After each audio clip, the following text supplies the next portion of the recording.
না ভাবি এই রাইতে রাসার খাবো না। তোরু পোলাটা কি সুন্দর করে কথা কয়। রাজু তুমি দেখতে যেমন সুন্দর তোমার কথাগুলোও তেমন সুন্দর। তোমারে না আমার খুব পছন্দ হয়েছে। এখন আর পছন্দ হয় কি হইব? বিয়া তো করছেন আমার মামাতো ভাই। বিয়া না করলে একটা কথা আছে। ধুর, আমি বিবাহিত হয়েছি তো কি হয়েছে?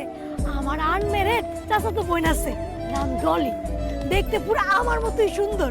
এখন তুমি যদি রাজি থাকো আমার চাচাতো বোনের সাথে তোমার বিয়ের কথা আলোচনা করতে পারি। থাপড়ে তোর গালের শব্দ ফালে দেবো বেয়াদব কতকারাই। তুই চিনোস আমারে? কি কইলি রাজু ভাইয়ের সাথে তোর চাচাতো বোনের বিয়া দিবি? হ্যাঁ কি তুই গটকালি করতেছিস? তোর গটক রাখছে? আর বাপ মা আছে না, আমরা আছি না, আমরা তার বিয়ার ব্যাপারে কথা বলবো। তুই কে? আয় জোনাকি, মুখ সামলে কথা বল। আমি কে মানে? আমি ওর মামাতো ভাইয়ের বউ। আসবো না কি ভাবি আমার বিয়ার কথা বলছি, আমি তোর বিয়ার জন্য রাজি হই নাই। আমি নাইলে এই মহিলা তোমার বিয়ার জন্য রাজি কইরাই থাকতো। এই ডাইনি, এই কাল নাগিনি, তোর কত বড় সাহস তুই রাজু ভাইয়ের বিয়ার কথা বললি কে? হ্যাঁ আয় মুখ সামলে কথা বল। আমি রাজুর বিয়ের ব্যাপারে 101 বার কথা দেবো। তোরা তো চলে কেন? তোর কি? আমার অনেক কিছু।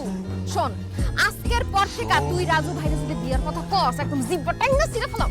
কি তোর এত বড় সাহস? তুই আমার জিভ বাড়িতে ছিড়বি? খারাপ।